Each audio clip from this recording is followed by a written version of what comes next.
Welcome and thanks for joining us. My guests today are Mark Rudzinski, the Vice President and General Manager of Advanced Technologies at Ruckus Networks. Kurt Steege is the Chief Technology Officer at Thundercat Technology, and Chris Thomas, a technology strategist at Dell Technologies. Good to have you all with us today.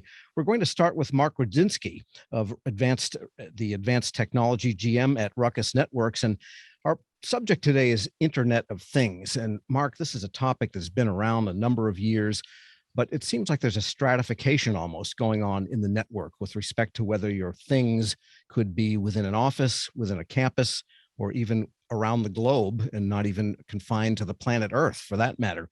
So break down that market for us so that we have an understanding of the different meanings of IoT, especially in the federal sector. Yeah, I thanks for having me on. I appreciate the time. I think the one thing that the one constant we could say is that if you ask 100 people what IoT or what the Internet of Things means to them, is you'll get 100 different answers. It's really, a fragmented market that is, as you said, stratified on different verticals, different applications. But we are seeing, this convergence coming, and I think what we're seeing is whether it's, smart buildings or smart campuses, the network is starting to unify, right? So whereas before you'd see, you want a thing, it comes with a hub, it comes with an app. You want another application, it comes with a thing, it comes with a network, it comes with an app. And now you've got 5 different networks, 10 different networks, 10 different apps on your phone. And we're seeing a harmonization happen there. The enterprise network players are going out there and deploying, a more universal network that can then run all of these types of applications. So the network then needs to be able to encompass devices that have a lot of different requirements. Some of them might be very low power, very distant out there. Some of them might be right on premises, and so power is not an issue. And also the capabilities of the devices themselves dictate what they need from the network. Absolutely, and it'll also sometimes provide requirements for different networks, but they can still be unified. And what I mean by that is, like, you look at a camera system. A camera is typically going to be plugged in because it needs to be powered, and it's going to come back over Ethernet, right? So that's connecting to the network over a wire. You've got something like a door sensor, which is, again, very low power. Just as the door is open, the door is closed.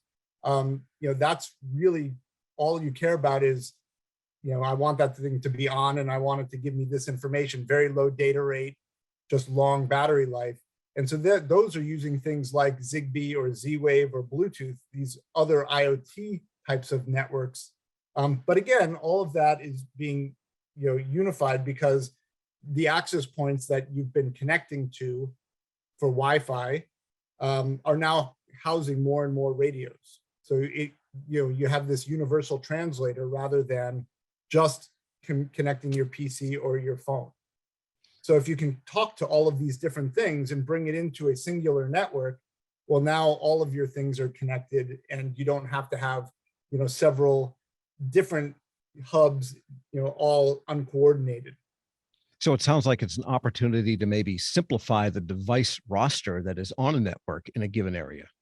Not only simplify, but also make it more secure, right? Because if you imagine you've got an enterprise deployed, federally certified network that goes into an environment, and now you start to use that same network to backhaul all of these other smaller IoT networks, that leverages the security of that network rather than basically having a number of different hubs, which now are all uncoordinated, and it just presents a tremendously large attack surface, which we've actually seen, right? So you want, I think, to look to your network providers that are doing your Wi-Fi and have gone through all of these rigorous security protocols to make sure that if you're deploying IoT there, that you're also able to leverage some of that as well. And what are some of the considerations, especially in the military context, but you can imagine it for many, civilian ones also, of the austere environment that is low bandwidth or sometimes interrupted bandwidth, and also physically difficult environments such as extreme weather or other types of environmental effects that might be on and around those devices, or that could be what you're trying to measure. Yeah, I mean, so you know, wireless technology is pretty robust, and we do see a lot of sensors. I mean, it's usually the actual hardware that needs to be hardened rather than the radio signals that are going to be interrupted.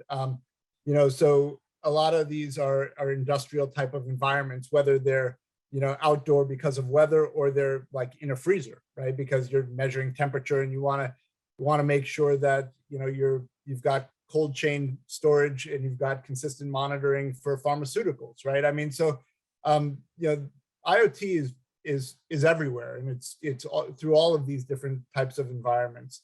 But on a military side, I mean, military is interesting because it basically encompasses all of the other verticals, right? Because it depends on what you're looking at, right? You could look at a barracks, it looks like a multifamily home, it looks like a hotel. You could look at a campus and it looks like a smart city, right? So all of the different applications that we see and that we sell into as verticals all present themselves in the Fed space. Interesting. And just a real quick final comment to the ability of Ethernet to deliver power has increased somewhat recently too, hasn't it? Yeah, absolutely. I mean, so when it comes to IoT and kind of what are the subsystems that you're looking to do, I mean, all of our access points are powered by Ethernet, and all of the camera systems typically that are deployed in a building are powered by Ethernet. So yeah, I mean, we're definitely seeing a lot more of that type. So you don't have to go searching for plugs and making sure that you've got outlets everywhere. Right. And more power is available now, correct? Yeah, more power per Ethernet. Yeah, as well. All right, interesting. Well, thank you for some great insights. We've been speaking to Mark Grodzinski. He's the Vice President and General Manager of Advanced Technologies at Ruckus Networks. Great having you with us today.